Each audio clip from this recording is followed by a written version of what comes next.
the nose. The weekly way. Oh, can you tell me who? The weekly way. Did you see it? The weekly way. I'm glad you stopped by. Take him to him, baby.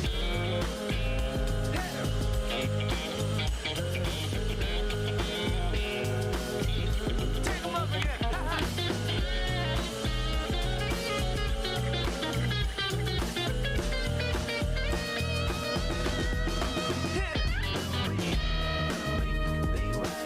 Oh, can you tell me who? The weekly way. Oh, yeah.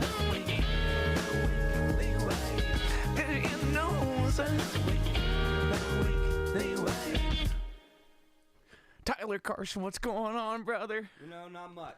Thanks for making the time today, man. For having me out. Absolutely. I'm going to turn your mic up just a hair because I want some more of you. You're the first person who has ever said that. No. You're just playing with my heartstrings. Give me one more check on that guy. Hey. Ooh, there we go. Now we're beefy. Cool. What's going on, brother? Not much, you know. I ran back from a leaders meeting. I manage a rock climbing gym. I forgot you do that. Is it RockQuest? RockQuest, just down the street. And how long have you climbed? 2005 is when I would consider myself to have started regularly climbing. And do you compete in that? I don't. Okay. I did when I did it in high school. My school actually I was a varsity rock climber. No way. That's a cool program to have. That was pretty fun. And then since college, I've been working in gyms. Now I run the gym, so that means I don't do a whole lot of climbing anymore. Fair enough. What does the upkeep of a gym look like? Are you constantly like scrubbing rocks to get chalk off? We clean that's all on the setters. It's from my perspective, we have enough people that's like, you guys worry about the beautification of the lobby and like making sure it's friendly, and then the setters worry about the holds and all that other stuff. Interesting. When you say setters, are they constantly building routes and things like that? Yeah. So that's why actually there's so much upkeep with climbing is if you're an industry, like in the industry, beyond, I went to a birthday party that one time, right? Like the routes, we call them, kind of emulate outdoor climbing, or at least that's where the root of it came from. And so that takes time. And if you're in the gym 3 days a week, you can't just like set a route and leave it up for 8 months. You want some turnover. So that's where a lot of the overhead comes from, like a staffing and equipment perspective, buying holds, taking the time to put them on the wall. Yeah, and do you rotate walls because everything's going to have its inclines and whatnot? Yeah, so if you look in our gym, there's, we have a setting like this day you set here, and then you just kind of work your way around the gym.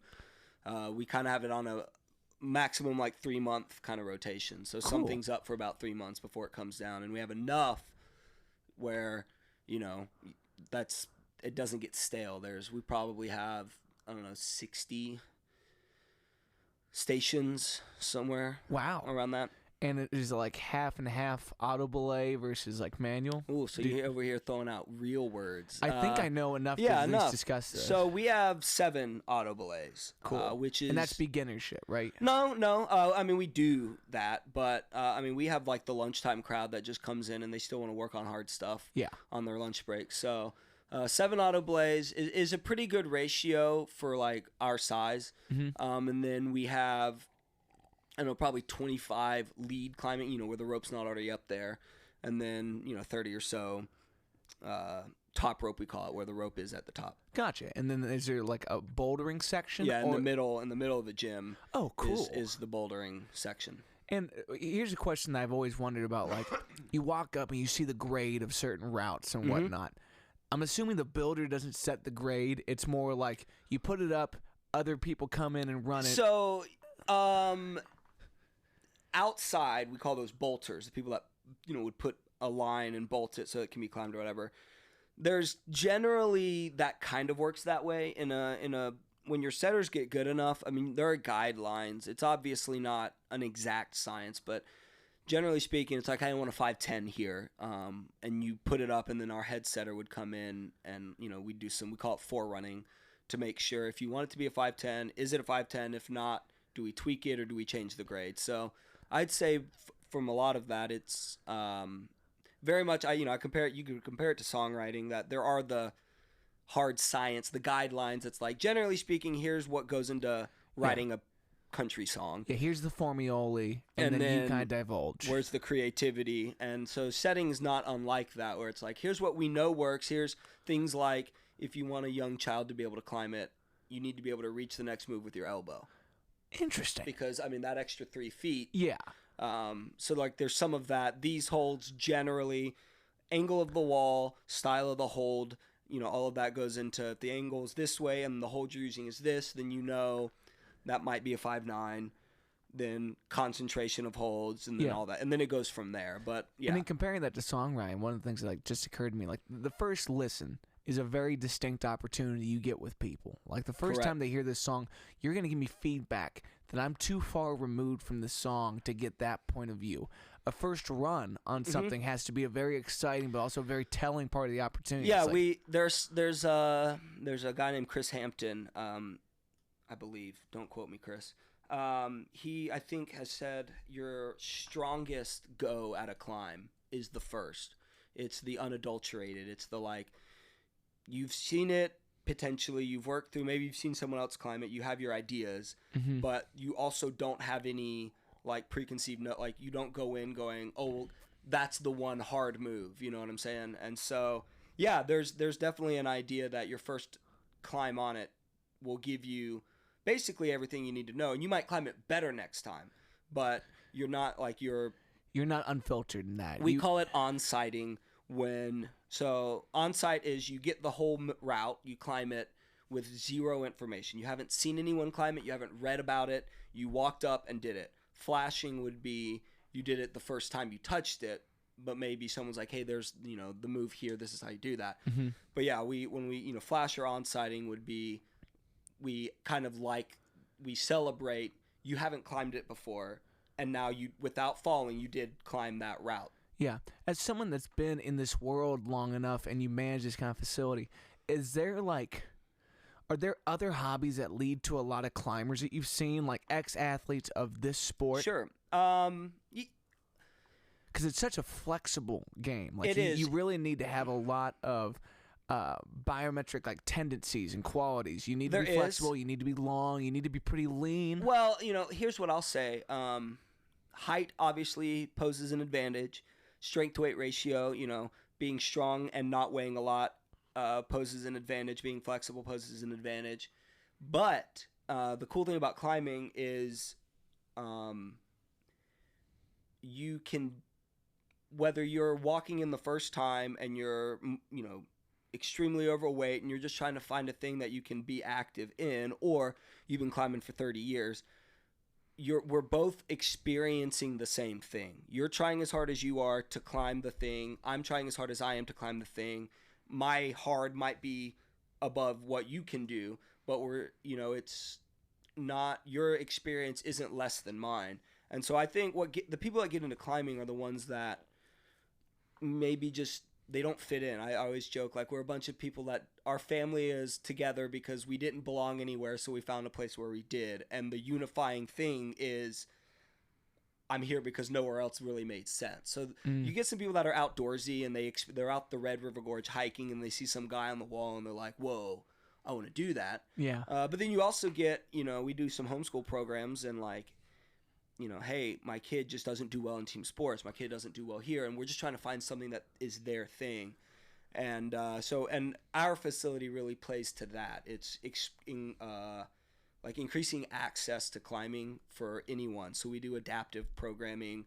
We do, people that, like, we have organizations that climbers that are, like, paraplegic or, cerebral palsy or Down syndrome, autism, and what I think, I relate climbing and music a lot, because I think why people stick with music is all of your brain is stimulated when you're playing music. There's the creative, there's the logical, there's the problem solving, there's the, all of that, which is why for someone like me who is heavily neurodivergent, I can focus on music whereas sitting me down and doing math problems, I just can't do that. Yeah. Is neurodivergent kind of hand in hand with what most people call ADHD? Well, yeah. I would. That's where I am at. I was diagnosed really young. Yeah. Well, I think hearing that kind of terminology, like ADHD is kind of a blanket diagnosis At this point, yeah. And it's a difficult way to look at this thing that may be a challenge presenting aspect of your personality, but it's also one of your strengths, is your ability to solve problems from a lot of angles rather than thinking in a linear fashion. Exactly. And that's what climbing, you get that too. It's how does your brain function? You know, I coached a girl with fetal alcohol syndrome, and like on the ground, I mean, she was very hard to handle, just very sweet girl, but no boundaries. No, I mean, that was the nature of her, you know, disease, you know, but on the wall, you couldn't tell. I mean, she was a good climber. Yeah. And so she'd get off the wall and people were like, dang, that girl's awesome. And then they see her on the ground. They're like, how is that person able to do this? And I said, well, you're approaching it the wrong way. When she's on the wall, she, you know, her brain isn't at war with itself. Yeah. You know, and when you're working with folks that have a handicap like cerebral palsy, does that mean that the belayer or I don't know how to describe the person who is the ground hold? Sure. Is that person bearing more weight to give this person less physical demand while also getting to solve the problem? Yeah, so it comes and goes. Like we have a device called the Wellman Arc, which essentially it's a very complicated seat harness, and you have a 5-point pulley system and an ascender. Yeah. So there are people that they would not be able to hold on to the wall. Yeah. But they can, you know, do this. And so they've got these big handles where all they have to do, they're not rock climbing from that perspective, but they can end up 40 feet off the ground of their own volition. Yeah.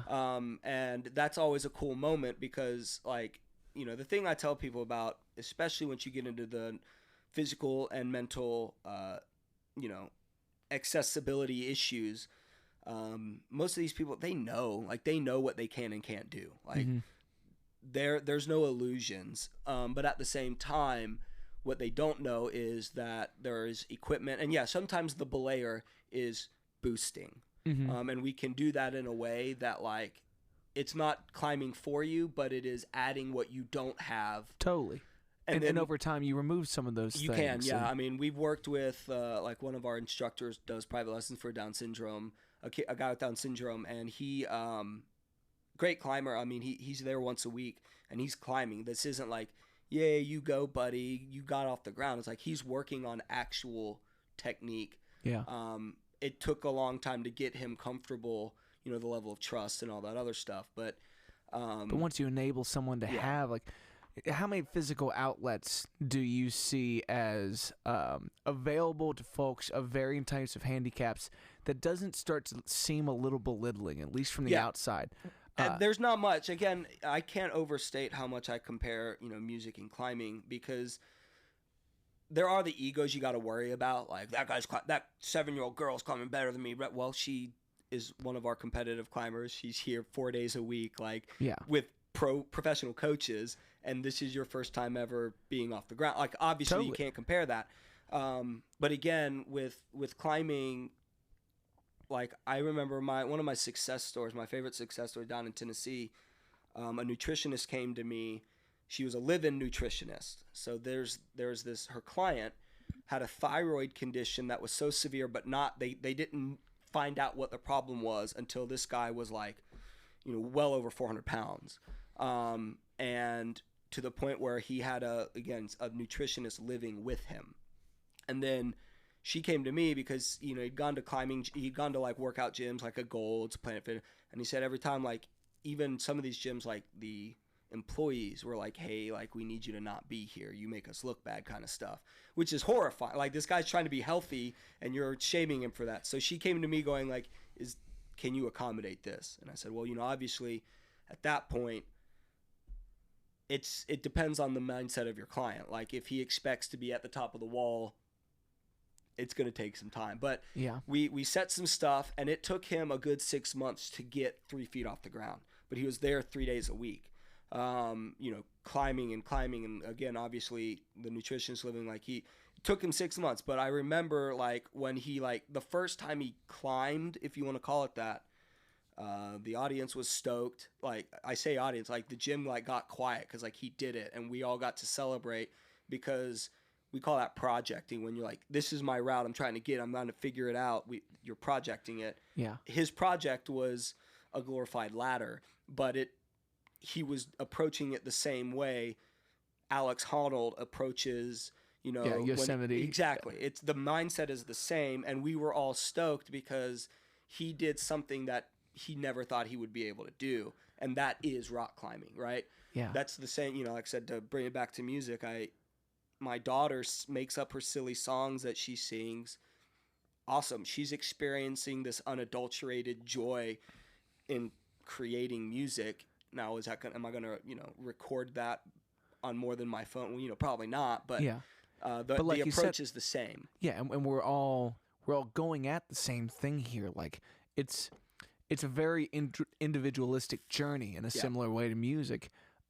And you can look at it as a been there, done that. But to watch someone achieve anything for the first time, that you know what that feeling is. Like I'd imagine the best thing in teaching anything is watching people have the aha moments that you can remember. We call them the light bulb moment, when you see that light behind their eyes. Yes. And you're like, okay, I can keep doing this. I don't know if you've like taught music lessons or anything. I did for a short period of time in high school. It's very frustrating. Yes. But also fulfilling. You know, to watch someone find anything that they can hold on to for a lifetime is an incredible feeling in life. Right. You know, like there's very few things that affect you on a day-to-day basis that aren't worth sharing. For sure. And when you find yourself in a pivotal role in someone's life like that, like I'd imagine when this nutritionist comes to you, it's like you're kind of racking your brain about all the physical constraints of the equipment to make this happen. It's like, you know, you're going to need a certain type of harness, a certain type of rope, a certain type of instruction. But like you said, like it's a glorified ladder, but you're literally going to ascend this step by step. And we're going to make it happen. Yes. I always say, like, you know, what was the School of Rock? Those that can't do, teach, right? And, you know, I'm sure. Those that can teach gym. Exactly. What do you think I'm doing? I'm just a glorified gym teacher. No, but I think, you know, and I see this in like the way I run open mics and all that, but I would much rather be the instrument to someone else's success than for me to get the same success, if that makes sense. Like I record albums. I'm an audio engineer. I've got my own space. I can do whatever I want. But like being the guy that records that person's first album is much more special to me than, you know, a high-profile client being like, I'm going to pay you a lot of money to record. You're like, thanks. Obviously, I'll do it, and that'll be fun, and I'm sure I'll enjoy it because, you know, you're a professional, I'm a professional, whatever. But the person that's like, I never thought I was going to record ever, and now I get to like share my songs with my friends and say I'm on Spotify. Like that's a much more magical moment to me, and I would rather focus on those people. That's the teaching. Like that, I find fulfillment in the light bulb moments for others. Well, that's a very telling aspect of your personality. That one of the things I wanted to thank you for, and is the way that you've supported other songwriters since arriving here. Like you are a Cincinnati local import. You know, you're not from here, but you've come in and poured the same kind of love that me, a local, or Kevin Fox, or any of these other guys have really tried to apply to the scene.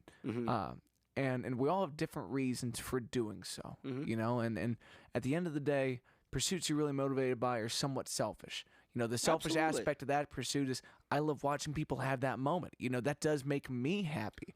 And finding out how you can selfishly want something that serves other people is a very, like, contorted but honest pursuit in that. Well, yeah, there are those that would say there is no pure altruism, right? Like, why would I give that homeless guy $5 if I didn't gain something from it? And the gain might just be like, hey, I got that homeless guy $5. Like, yeah, I felt like a better person for doing that. I feel good that. doing it. And, you know, I think some people exploit, you know, I always joked, like, these faith restored in humanity moments, like, were these so popular before we could film them and upload them to social media, you know? Yeah, whereas many people doing that kind of thing beforehand. But, you know, again, like the honesty of like, is it ever really just a purely genuine pursuit? We should like, pursue selfish. I think it's good to pursue selfishly, and yeah, it's survival. It's what the primal start of your brain is telling you to do. But in terms of artists that have appeared in our city and poured love into the other ones, like you have hosted a very peculiar place in that, and you've been really adamant about it, and hopefully you feel loved for that, because it's not something you can beg people to do.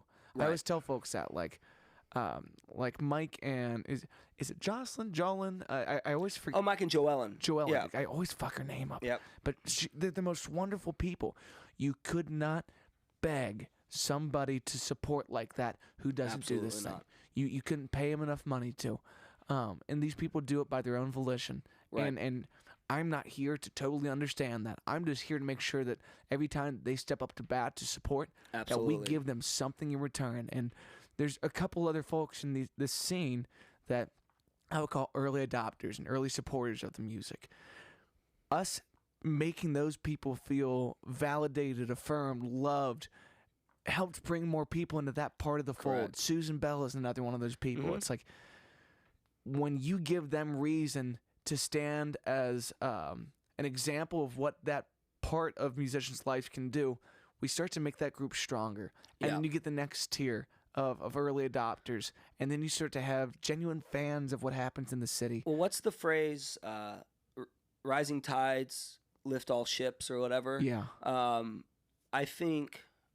I mean, we could have 8,000. We could have a whole podcast series on the cynicism I have developed over the music industry as a whole, but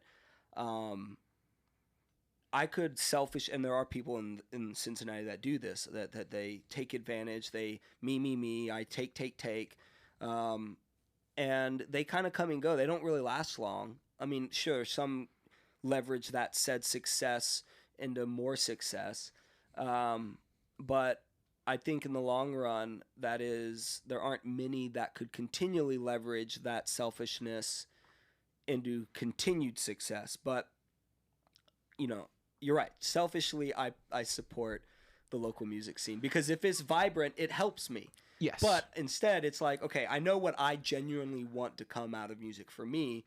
What this needs is other people. So if I truly want what's best for me, it makes the most sense to build up others, because, again, I always joke, like, I don't want to be the songwriter people talk about. I want to be the songwriter songwriters talk about. Yeah. When people are like, I'm not going to be the next Taylor Swift, but if I could be the next Daniel Johnston, your favorite songwriter's favorite songwriter, like, less success if you're looking at numbers on Mountain Goats. Yeah. But how many people are inspired by those guys to then create really awesome stuff, Yeah, and there's been a need in the Cincinnati scene for so long for folks to scream about the other artists that they like. Right. Like you and I are a mutual fan of Kyle Hackett. Absolutely. You at the Songwriter Net were like, "Can I play a Kyle Hackett song?" And I was like, Yeah. "Absolutely not. Not this time." No, I need something different from you today." But when you find ways to incorporate the things that you love and the things you want to push forward in your own live show, you've done a service that people didn't know they needed, Right. but it's necessary. Mm-hmm. And I think we're going through a transitionary period between having a songwriter scene to pushing a songwriter scene to then flourishing in it. And Right. I think that takes a fucking decade.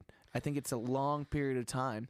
But you're a Nashville kid, right? You're born Yep. and raised in Nashville. Well, Knoxville's where I grew up. Okay. But, I went to school, Middle Tennessee State, one of the premier recording programs in the nation. And so obviously, like, I'm 20 minutes outside of Nashville. I interned in Nashville. I cut my teeth professionally as an engineer and a musician, playing those bars and, bringing my own band here, And you're a unique perspective, I think, because you understand the money in music is not what you write and what you necessarily create. It's what do people want. So you're playing the Jeff Ruby Steakhouse. You're doing what I wouldn't call a show. I'd call a gig. Yeah. And then you leverage that to pour into your own creative endeavors. But it's almost two separate industries. Absolutely. They're two different types of job. Correct. And I selfishly only take the jobs that allow me to put in my own shit. Yeah. Because I found out that treating them as two completely separate entities means I'm wasting 90% of my time, and then the original side of things is just a dud. And it's like, I don't need to do an entirely original show on a 4-hour slot at a steakhouse or at my regular gig, but I'm going to do 50-50. And if you're cool with that, now we have something where I'm going to give you more bang for your buck every time than someone else. Yep. And you also get some variety from me because every other top 40 band plays top 40. Yep. People are burnt out on hearing those same things. And for a cover band town, it's interesting that you can still have people doing the same thing over and over again. People aren't tired of it. You know, so I'm at Nashville.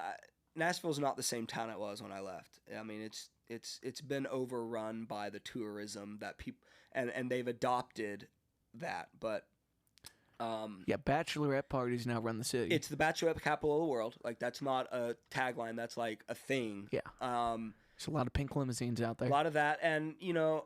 Like, when I was in Nashville, you had here's the cool clubs that do the original stuff. You pay the $5 cover charge. That's what you did on a Friday night. You go check out the cool bands. And then here's the strip of the honky-tonks. And not to undersell that. I never want to come across as being elitist about original versus not. But these cover band musicians are the greatest musicians in the world. Yeah. And they're playing those gigs. They're making the money. They know it's a job. And then they take, again, that money.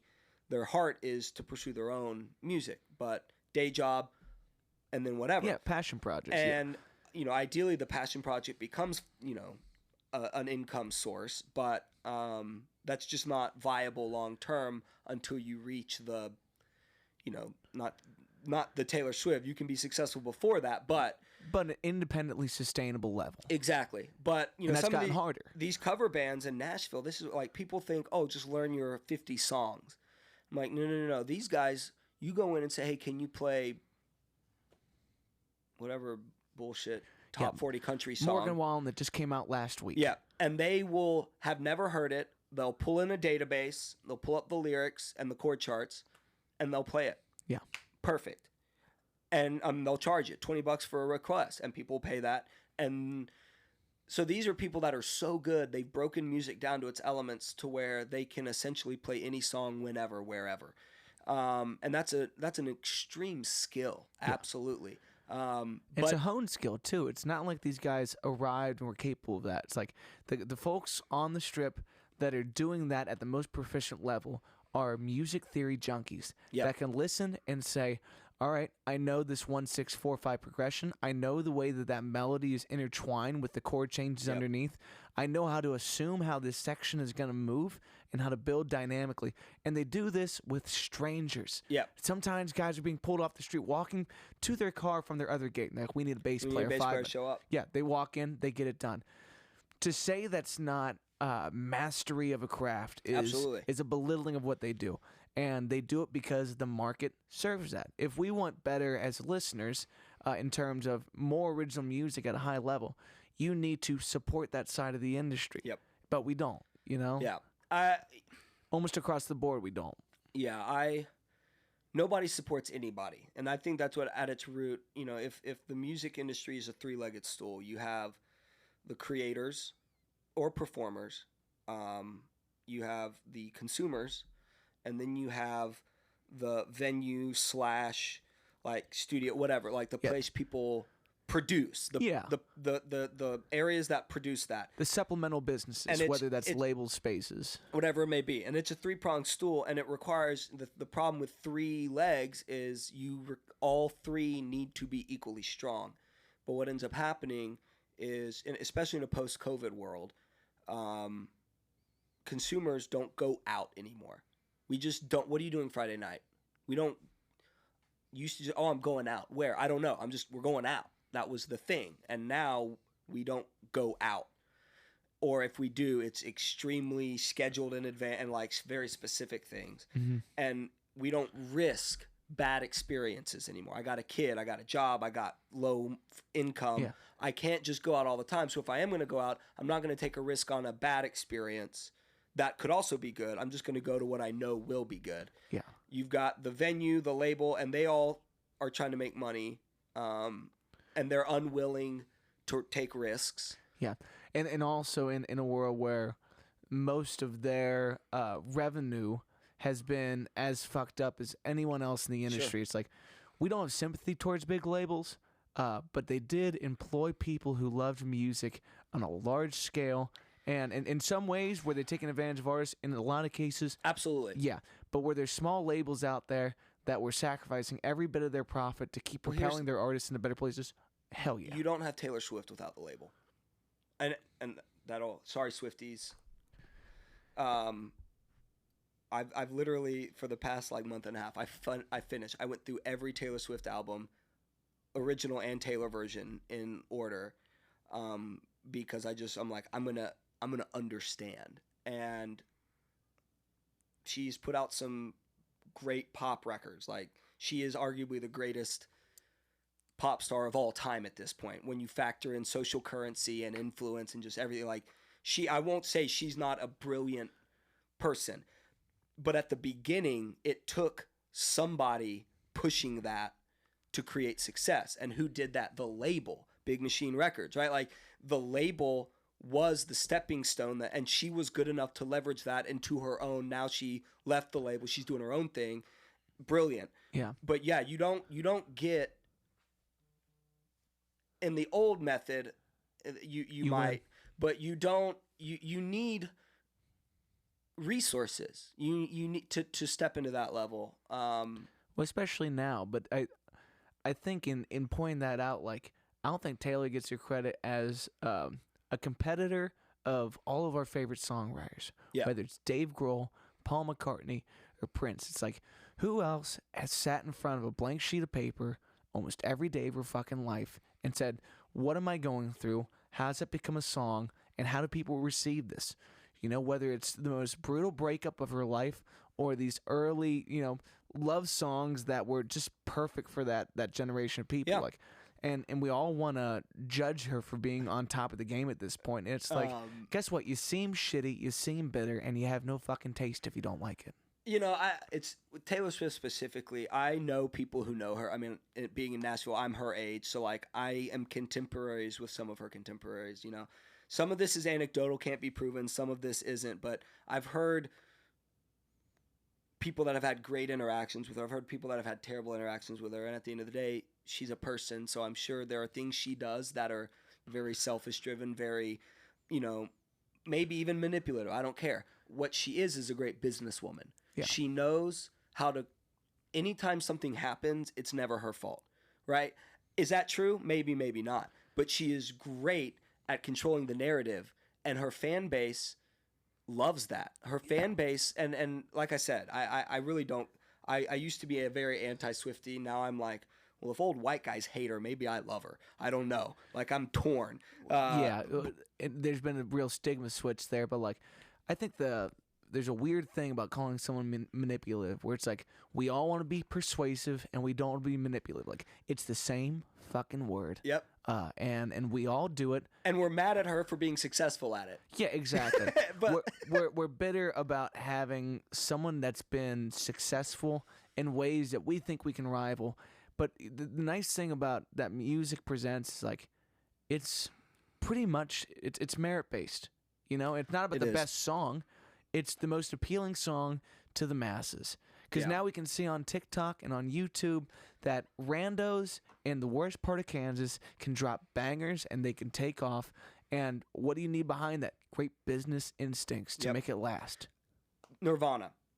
Is Kurt Cobain the greatest writer or musician to come out of Seattle in that time? Not even close. Yeah. I don't think, as much respect as I have for what Nirvana did, there was a lightning bolt moment. They had the attitude that a very specific demographic needed, and we ate it up. And now you don't, when people talk about grunge, the first band is Nirvana. Yeah. We're most talented? No. Best creativity? No. But there was something, an indefinable quality that they were ready to capitalize on. And, you know, Taylor Swift, the Beatles, anybody that gets to the level of monolithic. Yeah, when you talk about pop music, who are we talking about? When you talk about rock, when you get to that level of influence, you can't take that away from them, you know? And it's easy to demonize John Lennon because he did some not awesome things. It's easy to demonize Taylor Swift because maybe she did some not, you know, why would she date John Mayer and then complain about it? Well, like, I don't care. She's a person. She's going to be a person. And she's a billionaire. Her problems aren't our problems. Yeah. But what was Taylor Swift arguably the best at? She's a 16-year-old girl. She's writing songs from the perspective of a 16-year-old girl. And for the first time, practically ever, in a mainstream setting, we got to listen, 16-year-old girls got to listen to their perspective. Mm-hmm. And they've grown up with her. And they've grown up. So now she's 30, and she's writing songs about being a 30-year-old girl that somehow still equate to the 16-year-old girl. And again, I'm not her demographic. I've never been her demographic, and she doesn't try to appeal to that. Why would she waste time on the apologet? Like, let me explain why I do. She doesn't care. Yeah. I'm allowed to hate her. Yeah. Because the people that need to love her do. And I mean, she's like the vegan, like the worst.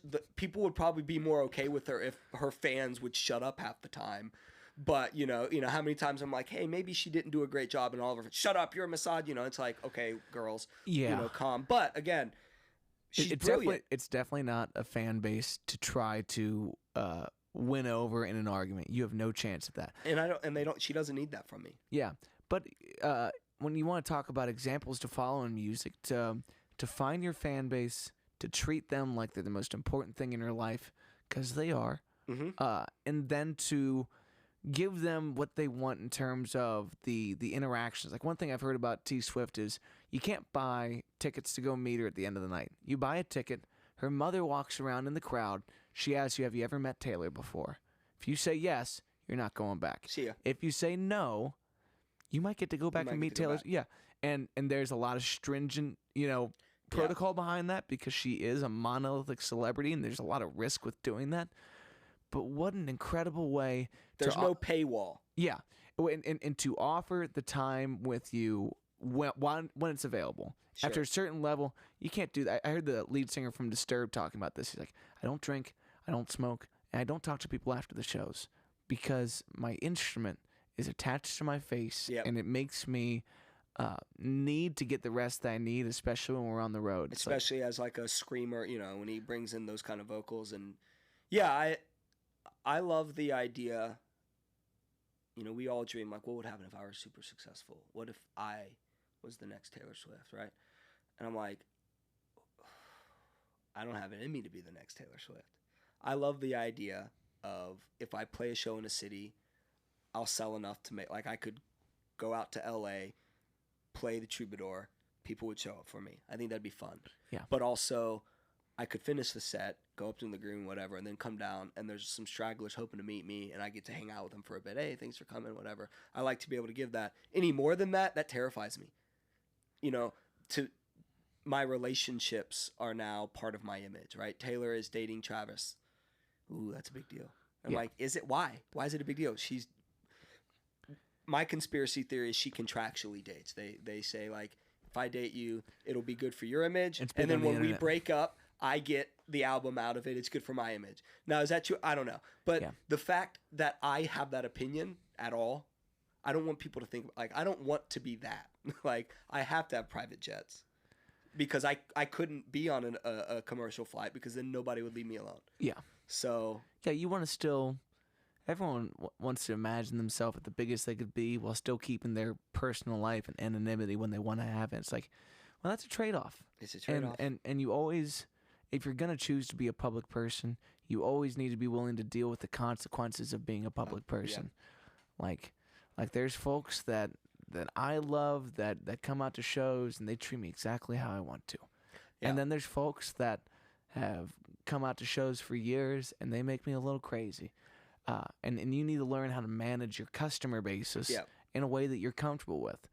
But like one of the things I talk to a lot of independent artists about is like, in a world where the music doesn't pay the bills, you need to have monetization strategies. Mm-hmm. Do you want to charge someone $100 to come meet you after a show? Are you big enough to even ask that? If you charge them that, what are they getting for that dollar amount? Because if it doesn't equate to what they spent, no one's ever going to pay for that again. It's off the table in terms of your strategy. So when you offer it, why you offer it, how you offer it are very important things. Mm-hmm. VIP experiences are worth it to people that can afford it, but only if you make it so. So I did, you know Chris Thiele? Yeah. The mandolin player, Nickel Creek Punch Brothers? Yeah. He is, if you were to put like, who's your Rushmore of musical creators? He's on that. He's it for me. I've just been a huge fan, and I remember this past, was it last year, 2 years ago? Punch Brothers came in through Knoxville, where my parents are, and my dad was like, "Hey, we're gonna get tickets. Do you want to go?" I'm like, "Absolutely, I'm gonna go." And then he's like, "Hey, so there's some VIP tickets." I'm like, "Sure, whatever, let's do it." And what it was is there were like 30 people before the show in the audience. Punch Brothers come out, and it's shout out a song request, and if it's not in the set that you're about to see, they play it, and then they ask two or three questions, and then song request, 2 or 3 questions, song request, and I got to ask question. I got to interface with him, and it was phenomenal. It was this incredible experience because they're so humble. And it gave me insight into them. I got to see played this one song. Like, fuck, we haven't played this in like years, but they're the greatest at what they do, so of course they can do it. Yeah. On the other hand, I've done the meet and greets where it's like, "Oh my gosh, hey, can I have your autograph? Okay, I'll see you later." And it's like, I don't care about autographs anymore. I think, have you signed an autograph before? Mm-hmm. The first time you sign an autograph to me is the last time you want to ask for an autograph from somebody. Like, because someone's like, "Can I get your autograph?" I'm like, why me? Like, thank you. I'm honored that you like what I do. Yeah. But like, let's just chat. Let's just talk. What value does this have is a very odd question. Like, I was really touched last week at a show. Like, a grown man came up and bought a T-shirt and a hat, and he's like, "Yeah, do you mind signing this poster for me as well?" And I'm like, "Fuck yeah, brother!" But yeah, like, it feels good, but it's weird. Like, notice that, dude. I was playing. I call it an Irish Hooters. Okay, it's like a titty bar, but like it's Irish food and like really sweet people. He's the only one waiting to talk to me. Yeah. It's not like I'm an unreachable figure. It's not like he knew about me before the show. He's like, "Man, I just like that you just got up here and got down with your shit." Did and I'm like, "Dude, I'm flabbergasted that you would ask for any of this." Yeah. And it's a weird feeling to kind of sit there with. But like the why of autographs is definitely kind of phased out. Yeah. It's so like I met. Now it's a picture. Do you know the band Radical Face? No. They're a huge. Ben Cooper's the singer. Huge influence of mine. If my daughter had been a boy, would have been named after him. Instead, she's named after Colin Malloy, the Decemberists. So go figure. Nice. But I got to see him. I had bought tickets to see him in Chicago, and a week before that, my wife was in LA on a work trip. We went, and on his Facebook page, the manager was like, "Hey, we got 2 VIP tickets. Does anybody like just message and whatever?" So I was like, "Hey, I would love them, but I'll be honest, full disclosure, I'm gonna see you guys in a week. So like, but I'm a big fan, whatever." I ended up getting the tickets. Had a great show. When they finished, his viol, which is kind of like a cello player, was out, and I was hanging out just hoping to talk to him. I have a Radical Face tattoo, so he was like, I was like, "Hey, I really like your playing, whatever."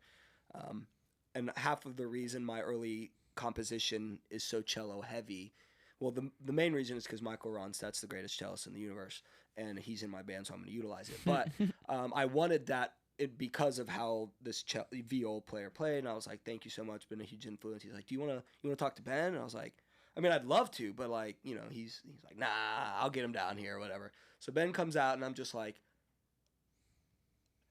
"Hi," you know, I'm like, I don't get starstruck, and I am. And my wife is like, "Hey, he just wants you to know, whatever, blah, blah." I'm like, "I have a tattoo of your, you know," and he was like, "Oh, cool, can I see it?" Like, he's like, "Hey, is it cool if I take a picture? That's so awesome, whatever."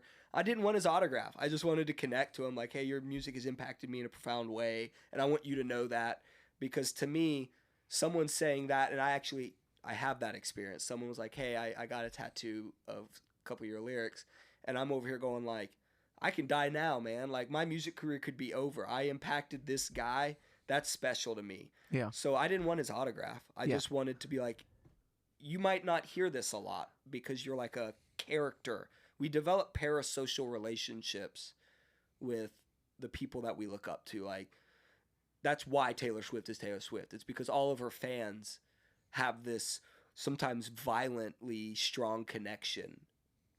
And she doesn't know who these people are, but they know her. And so I wanted to be like, you're a big deal to me. I don't want to be creepy about it, but like, I write what I write because of what you write. Yeah. And I want you to know that. And I had that moment. I'm never going to look at an autograph book ever again. But I have pictures of like me meeting him. I'm like, okay, that's good for me. Yeah, I always tell people like passive impact is a weird thing about the music. It sits there waiting for someone that needs it to find it. Yeah. And what a cool thing for someone to say, like, you know, we all have tattoos that mean something, or tattoos that mean nothing, or tattoos that we regret, or tattoos that, you know, we're begging to get. For someone to make that kind of place for you in their life is a very odd. It is. Like, would you mind playing that song? Let's dedicate to that person. Yeah, cool. yeah. So this Don Smith, he's a comedian up in Dayton, and he ran this show through the right state. I'm gonna play the new version. He ran this show, like a comedy kind of show, and I got on. So my buddy who knows him, he's like, hey, I'm looking for just like a guest to come on and whatever. And I was like, I'll do it, whatever, I don't care. Went up, and we talked about comedians have a unique perspective because they make people laugh, but a lot of comedians like really struggle with dark thoughts. A lot of them very sad folk. Oh, absolutely. And that's why they're comedians. That's how they process their trauma. And they do it in a way that we're like, ha, ha, ha. Like, that was a joke about, like, being bullied. And they're like, yeah, I almost killed myself because I was bullied, right? Like, they're processing dark trauma. And I was, you know, my music is that too. I don't write happy songs. I try to write songs for someone who just desperately wants to be heard, like, wants to feel not so alone. And so I ended up being on his show multiple times. We had a good rapport. He bought my music. Like, he was a big supporter of me. And so I put out the song Mr. Gray on my third album. And this was kind of just, I personified like depression as a friend that we go to that really is bad for us, but still like to hang out. We want it anyways. Yeah. Like, we know it. Nobody who is like, you know, when I was in college going through the worst emotional time of my life, that's where I fell in love with the band Frightened Rabbit. Scott Hutchinson, who, you know, ironically enough, Scott Hutchinson from the piano player. No. Scott Hutchinson's the singer for Frightened Rabbit. Okay, I think there's a Scott there Hutchinson might be from a local. Yeah, I think he's a Dayton guy. He plays at Strauss House on Mondays. And he's a monster. Sure. Gorgeous songs. But yeah, this Scott, the Frightened Rabbit, really dark songs, but like there's beauty, you know. And when I was going through this time in my life, I remember like, hey, this guy gets it. I don't have to feel alone because now I know that someone else is feeling what I'm feeling, and it's okay to feel that way, right? And so when I left Nashville and like kind of shifted how I wrote music and what I was doing, those were the songs I wanted to write. Like, I want to reach one person who needs to hear this perspective. And that might be, you know, I hate to like, oh, they saved me, you know, when that band saved me. But I think that's a little weird. It's a weird thing to hate though, too. You know, it's like the stan culture. It's weird to me to like the bands that save you like are just like weird pop bands that aren't writing anything profound, and that's the band that's, but like whatever, Harry Styles songs from a sushi restaurant. It just really saved me. I was in a dark place, and then I heard Shape of You by Ed Sheeran, you know.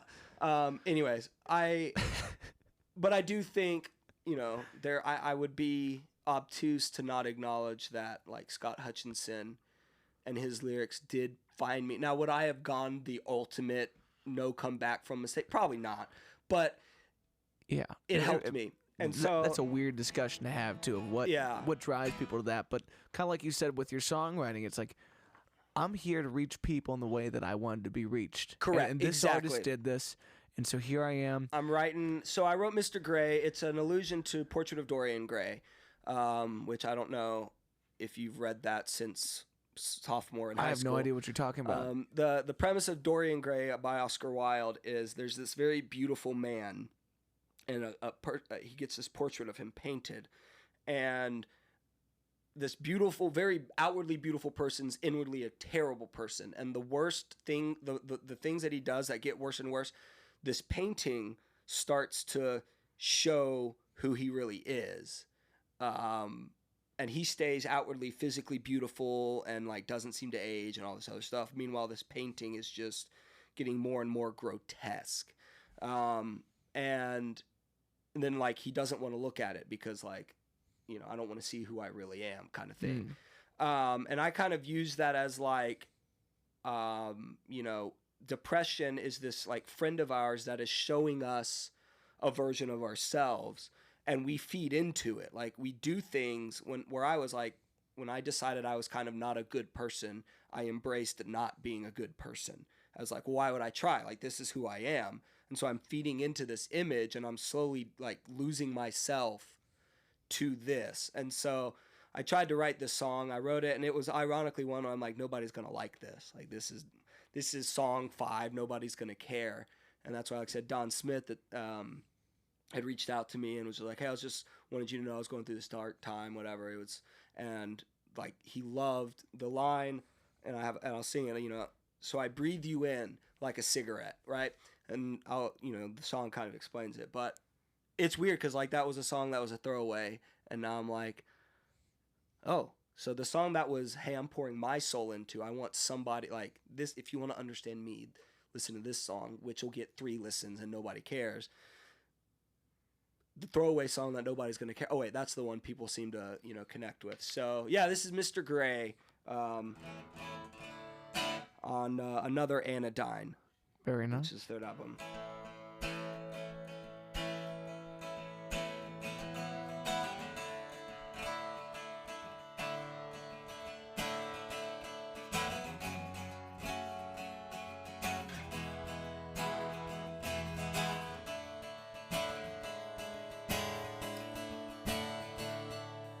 I've never been the one to let people in. My heart was never on my sleeve, never on my sleeve. It's easier to fight my demons on my own.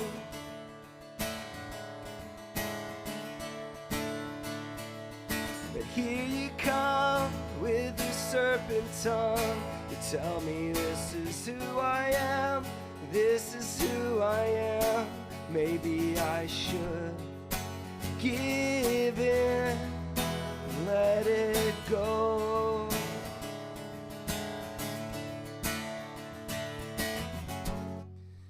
You promised me you'd be my anodyne.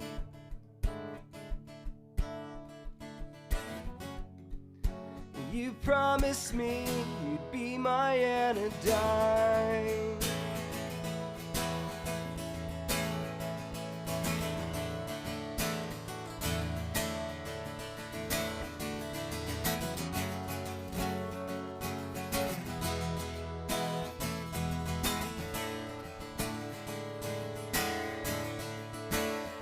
And now with every day that I spend with you, your words are cutting deeper still, even deeper still. I hate it, but I can't seem to find my peace. And so I breathe you in like a cigarette. With every breath you're killing me, slowly killing me. But damn it, if You don't taste so sweet.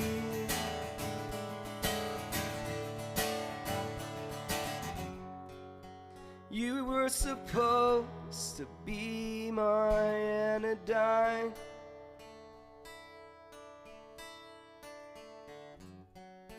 You were supposed to be my anodyne.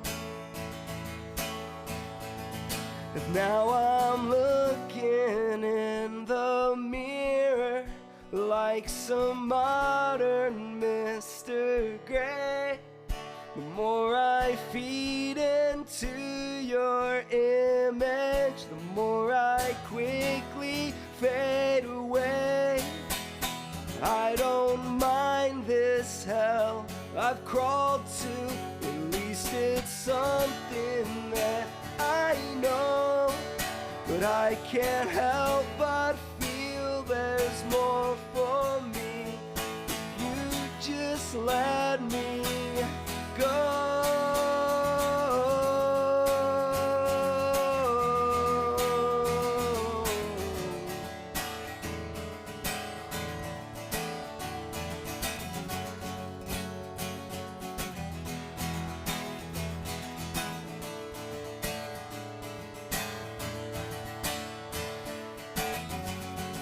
So you were supposed to be my anodyne.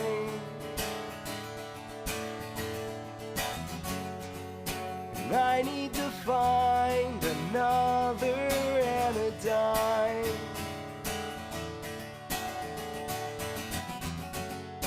You promised me you'd be my anodyne.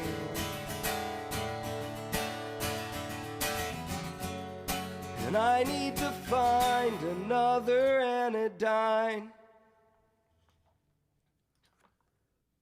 Hell yeah, brother. Yeah. And throwaway songs are like they're a weird feeling because like when do you feel like you got when did you give up on that song? Because it sounds like you put a lot of thought behind the premise. Mm-hmm. It's a good tune.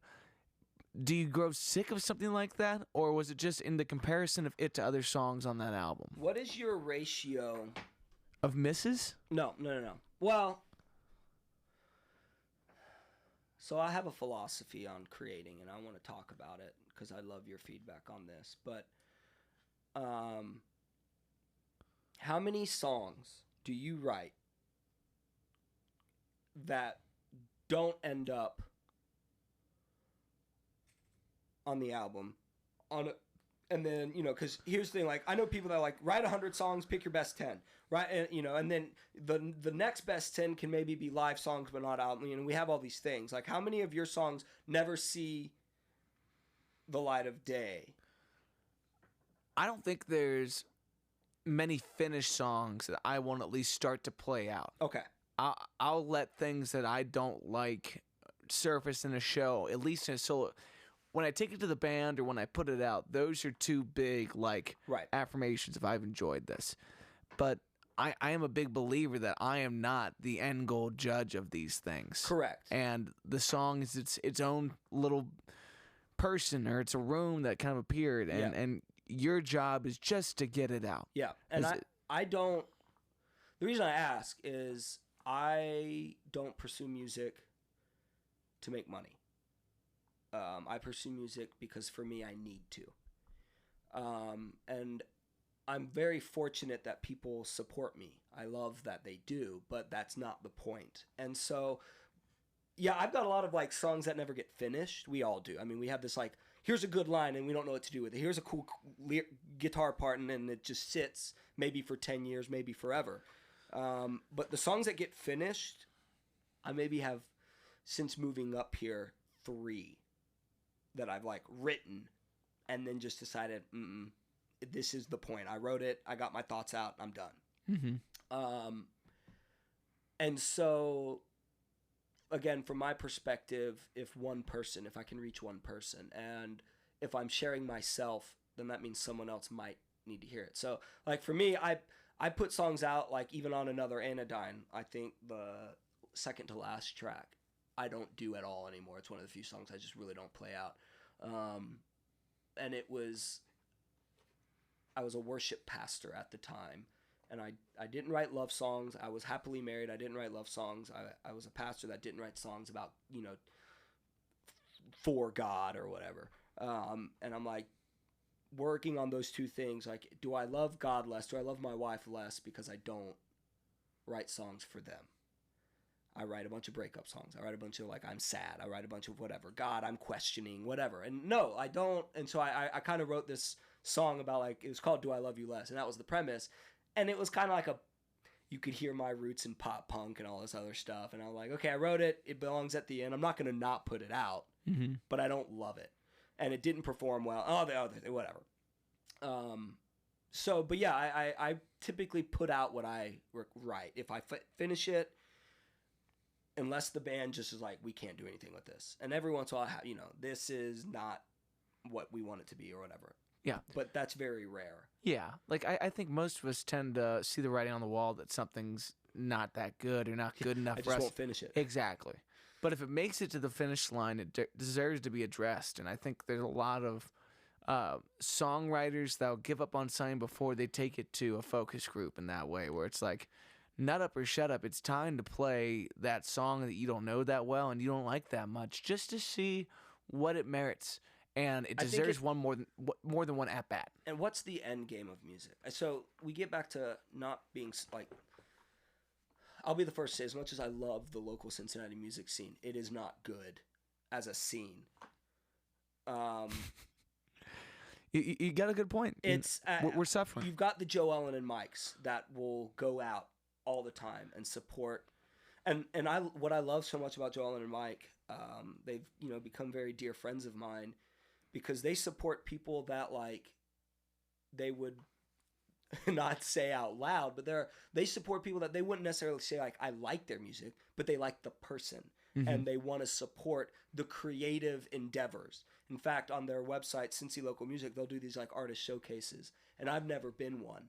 And I don't need to be one. I don't care. But one day we're talking, and they, like, apologize. They're like, well, the reason we haven't, like, done a write-up of you is, you kind of have a following. You have a reach, and you don't need what we do. But we like to give, like, this person that maybe is only kind of okay, but they're, like, a really great person. They're really pursuing music. They want to give that platform to people who don't have one. And I think that's beautiful. I don't need their platform. I have my own. And I'm sure, and they said, like, if you want to, we'll do it. But, like, we don't want you to feel slighted that we haven't come out. I'm like, first of all, I don't thank you, but I don't, like, I never felt slighted. They're the most selfless music supporters. Yeah. But that's two people in this whole city. And I like what you do, with the weekly waves, the monthly muses. You use your platform as much as can be conducive to you to build up others. And there are pockets that do that for sure. But as a whole, people don't support local music. Yeah. They don't. They would rather go see the Naked Karate Girls. And no slight on them. No, like, they're the top tier of cover bands. Absolutely. And I really love all the guys. They've been great to me. They're a product, and they have fine-tuned their product as businessmen, and they're very good at it. Yeah. But that style of music isn't part of the local music scene. If you want to compare, they're professional musicians. And do you know where the word amateur comes from? Do you know what, like, the root of amateur? It's French, and it's to pursue for the love of. So an amateur is someone who pursues something because they love to do it. It's like when Reese Bobby says, I'm a semi-professional race car driver and an amateur tattoo artist. I fucking love that quote. It makes me so happy. Yeah, absolutely. But I think we've given amateur a negative connotation. It's not professional. It's amateur. So it's not good. And I don't think that's the point. I think the point is, like, someone who is professional pursues that to make money. Someone who's amateur pursues it because they love to pursue it. And if you look at music, the Naked Karate Girls are very talented. Are they do they love creating these set lists around party music? Like, is that do they feel creatively fulfilled? I don't know. I haven't chatted, but what they do is we want to make money playing music, and they do what people will pay to see. Yeah, they're result-oriented performers, and they're entertainers. And Absolutely. I think, not that I can speak for them, but I've spent enough time around those guys, and I've worked with those guys enough to say, like, they love to entertain. Correct. Versus I love to play my shit. Yeah. And that's the difference. Yeah. So they're finding fulfillment, but because it's professional, they have to play the songs people want to hear. They have to play the songs the way people want to hear them. They have to create this multi-level organization to make that happen. Yeah. And they need to enhance their gimmicks every time, too, because that's a part of the show. It's part of the show. You're not going because, hey, it's really good, I get it. No, you're going because it's a fun thing to watch. Yeah. And that's important. And I think it's worth noting that those guys have put me on a platform as an original artist that they'll put in front of that show. Sure. And they'll give me access to these fans that, again, going back to Mike and Joel, it's like, would you find them at that show? Probably not. Would you find original music fans at the NKG shows? Probably not. And it's not saying that we can blame listeners for what they like. We can only reward good behavior in this context. Yeah, I think that's actually great, because my point of bringing them up and bringing up amateur... So Taylor Swift, Paul McCartney, Prince. So the monoliths, the people that when we go, why is music XYZ, and Jimi Hendrix, right? When we look at these people, I've not interviewed Paul McCartney, but I would venture to say that he is a well-paid amateur. He pursued music because that was the only thing he could do. He's playing shit bar gigs at 2 a.m. in Liverpool, because for them that they lived and breathed, they were going to play music. And sure, they were very good, and they got their the lightning struck, and they were ready. Well, I think you make a really interesting point with that, but I think that it's worth mentioning that someone jumps from amateur to professional not because they're getting paid, but because they're willing to risk their livelihood on their ability to do this thing Correct. better and better. Exactly. And you and I, as guys that will write songs because we love to write songs and because this moment in my life fucking calls for it, we'll write better than last time because there's a competitive nature to every day Absolutely. of your life. I don't want to be the same I was yesterday that I am today. I got this. I don't write songs to have a message to preach in my shows. My opinion isn't worth dick to anybody that doesn't want it. But I got this one song that it's really weird when you write a song that you need later in life. Sure. I got this song called Recover Me that I always say is, this is the opportunity to wake up tomorrow and see the version of yourself that you want in the mirror. You don't have to worry about yesterday or what happened a week ago or the shit that's fucking you up from a month ago. You get the chance to start tomorrow and move forward with this, and that's up to you. And it's like the first couple lines, I got a funk I got to get my way out of. It's like we all have things that can hold us back in this life, but that song is now a calling card for me every day to wake up and move forward in this thing I want to do. Right. And because I've come from a supportive enough family that they'll let me sit down here and produce a podcast and produce my songs. Sure. It's like I've staked my livelihood, and now my family's dependency. I got a wife that I expect of myself to be able to provide for her and our eventual children on this career. But let me ask you this, Matt. So you staked a lot in a way that I haven't, and intentionally so. I'm not. I think if we were to compare ourselves, we both had the opportunity to pursue music in whatever way. You chose your way, I chose mine, and we're both comfortable with the ramifications of those choices. Mm-hmm. But let's say for whatever reason you wake up tomorrow and it's like, honey, you need a more stable income. You need to. Would you stop then? Would you stop playing music? There's been times in my life where it's like, do I need to go after something different than this? Mm-hmm. And say the economy crashing, recession hits in a way that live music just isn't a feasible option of how you make money, and I got to get a different job, I wouldn't stop doing music in my life. I would move into that amateur category. You would potentially still do live shows, maybe less frequently. I would 100. I wouldn't be myself without that thing. I've staked so much of my identity in that thing that it's non-negotiable at this point in my life. So that's what I'm getting at is, we've talked about what you would charge. I say, hey, Matt, I want you to play your 3-hour set, and you're going to give me the numbers, and you're going to unapologetically say no if I can't meet those, as you should. You didn't start there. Now, let's not undersell the fact that you're affluent. Yeah. You have... I come from a very supportive... both financially, they had the means, and the emotionally, they supported you wholeheartedly. I'm the same. Yeah. I had opportunities to be as good as I am because of that support. My first live performance up here, I was playing Brink Brewing. It was the first time with a band, and my parents just drove up from Knoxville, and they walk in. I'm like, "What are you guys doing?" I'm like, "Well, it's your first show." I'm like, "Oh, mommy and daddy," you know. So I don't want to undersell that. But my point is, had I chosen to go your route, I could have. I've done that before. I decided not to, but I'm playing music anyways. If the route you've chosen from a professional standpoint is like, hey, this just isn't feasible, you're still going to do music. You're still going to pour all of yourself into your music. You're just the way you go about it might shift. And I think that's the difference is I think why music suffers, if we're the three-legged stool of the music industry, we can talk about the issue with the way music is consumed, and I think there's a lot. We can talk about the money from the venue side, the recording label side, all of that. There's a lot of issues there. But from the music side, I see this every fucking day. My dream is to be a professional musician. My dream is this, my dream is that. And I'm like, listen, Paul McCartney and John Lennon were going to write music.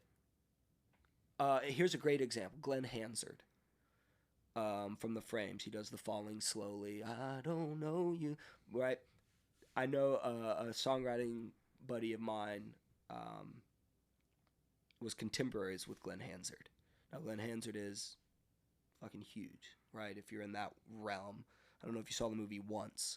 It was all him, right? Like, he is as, like, being a songwriter, but still not like a pop star. He's about as big as you can get. And his contemporary is not.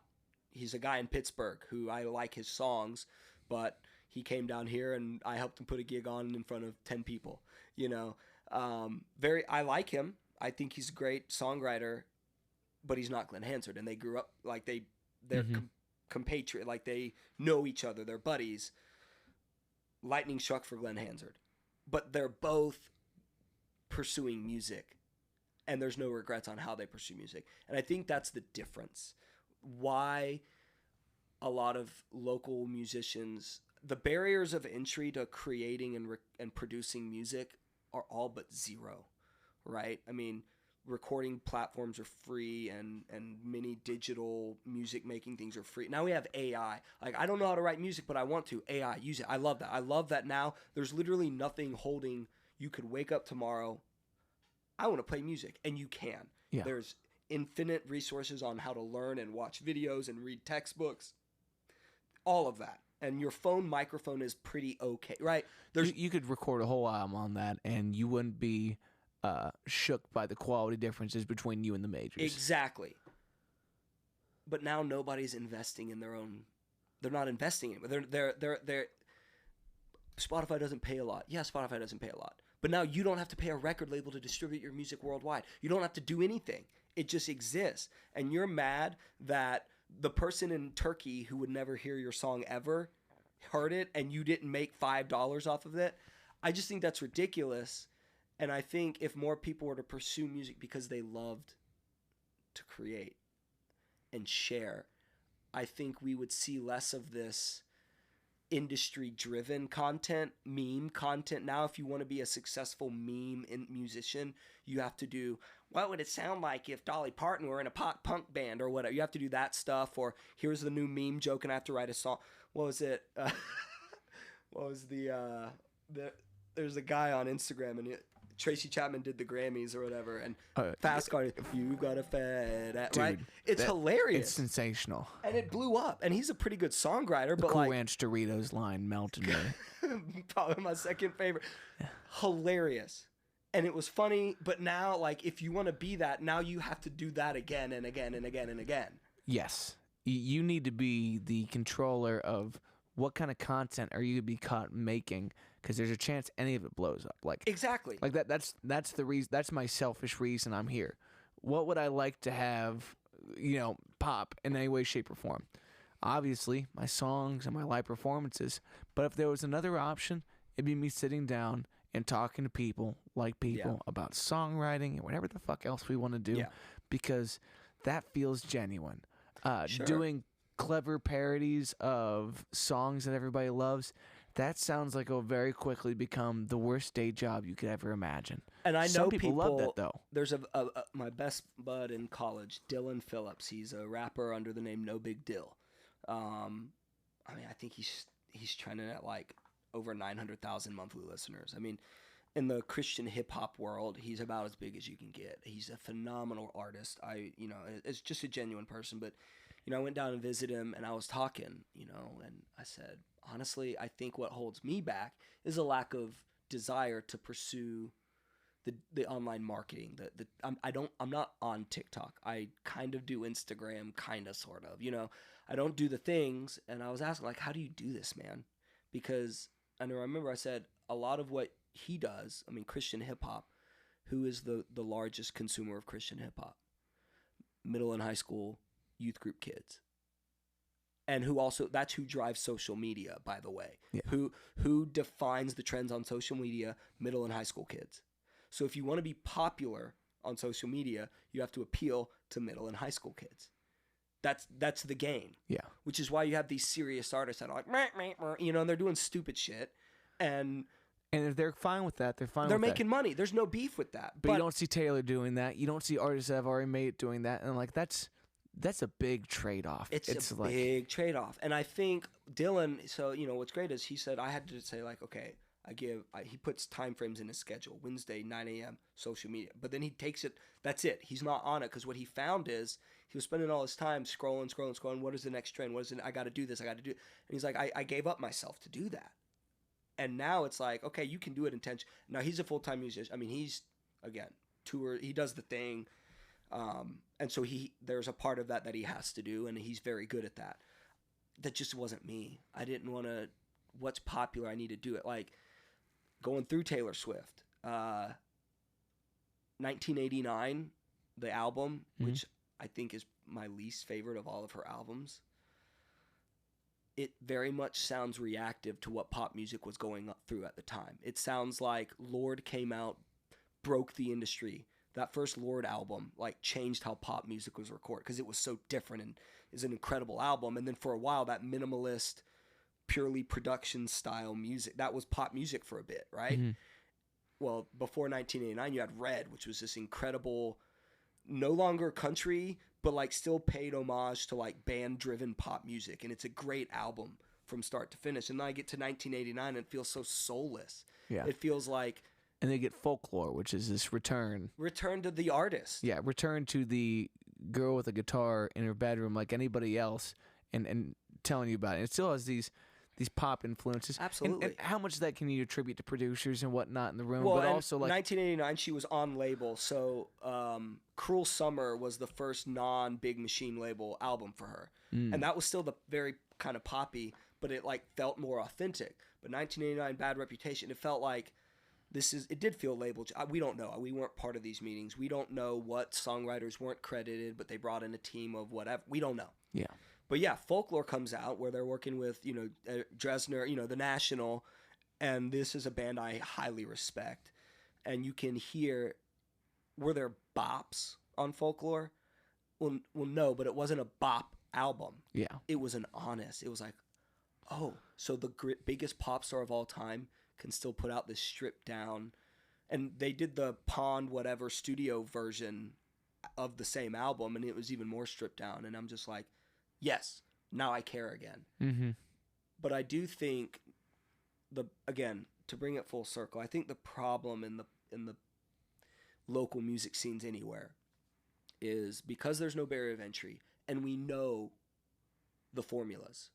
They're very well published. If you want your Instagram post to do well, you have to use these hashtags. You have to post it this time of day. And you have to post this frequently, period. And if you do that, the chances of your numbers, it's going to go up. If you want, you can't have a long introduction anymore.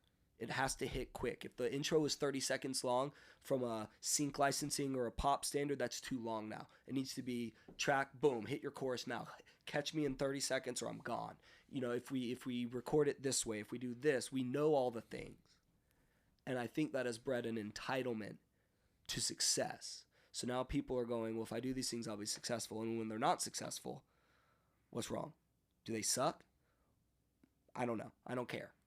But it's not honest. It's the pursuit of fame, the pursuit of money over I'm going to make music and I'm going to do my best.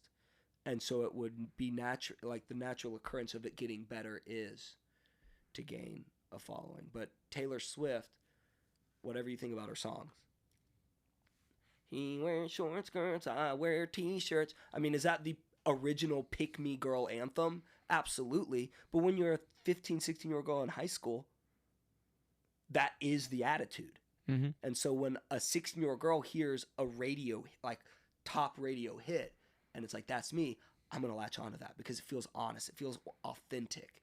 And that's, I think, what we want is connection at an honest level. And I think the truly great artists that do become pop stars still kind of have a way, like when I hear Paul McCartney, I've never heard a Paul McCartney song. I mean, you know, that it might not be my choice.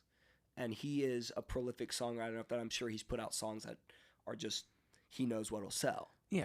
And I'm sure he has his duds that he wrote and still loved. And like, I think one of the points that you kind of hammered home in this, and as we start to conclude, let me just say thank you for taking the time today to do this. I think absolutely you have a beautiful outlook on this. You bust your ass to be there for a lot of artists in a lot of ways, and we need more of that as time goes on if we want this scene to get better. But reminding yourself to be in it for the one relationship that matters, that's you and the song. Yeah. And unfortunately, that relationship ends. You know, the songs that you loved back then, you're not going to love today. So you need to write new songs, motherfucker. You need to keep stepping up to bat in that. And you need to put them in front of people. That's always all I say. Music's a conversation.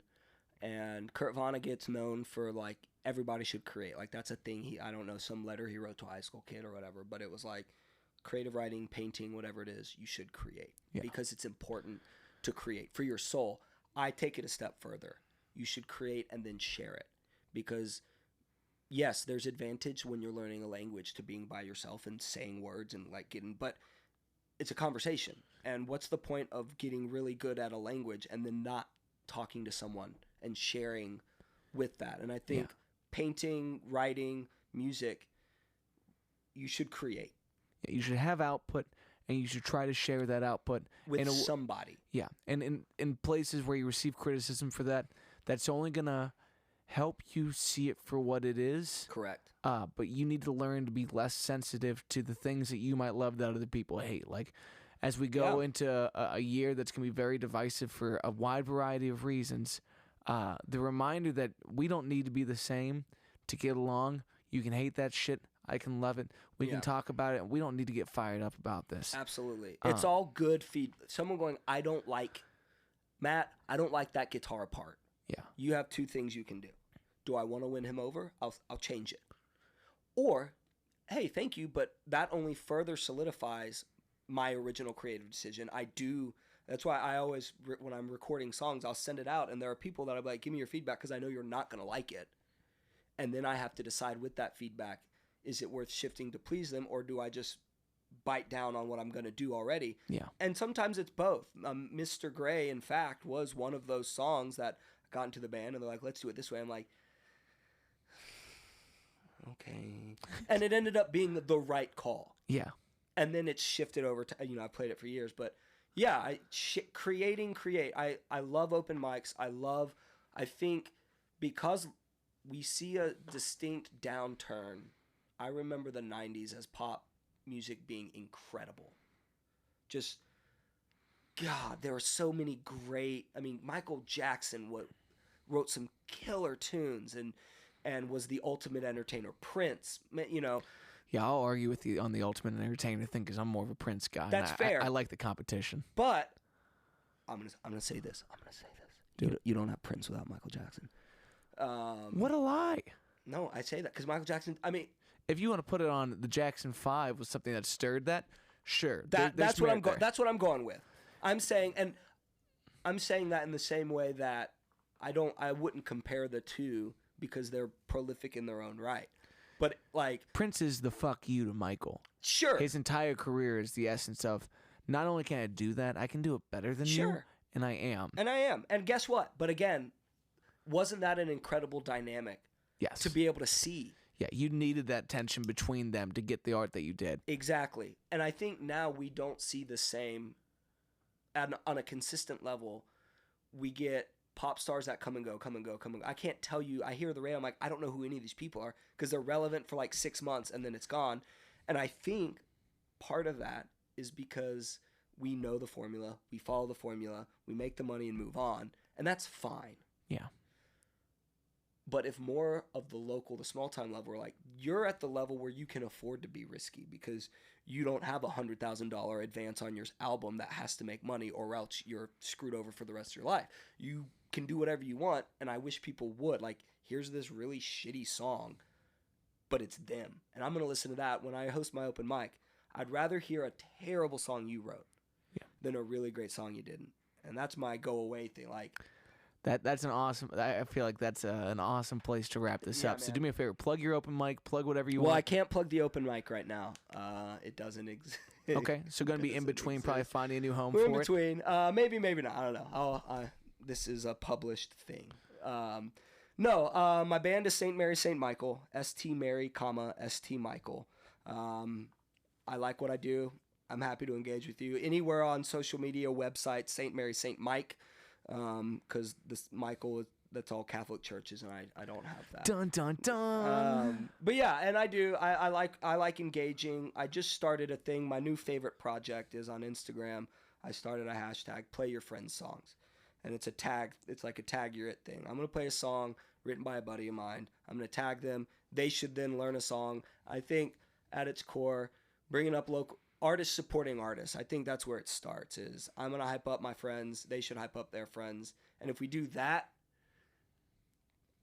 the music will never die. You know what I'm saying? Yeah, that's a very cool idea. And thank you again for coming on today. It's been a great time chatting. Friend of the Wave, we got the Monday's Muse going on this evening at the Little Miami Brewing Company. Yes. That features Jimmy Klepper, Kay McCabe, and Karen Dixon out of Nashville. She's coming in. She's a newbie. It's going to be a lot of fun. In the meantime, make sure you follow Tyler and our other friends. Have a beautiful week, players. Peace.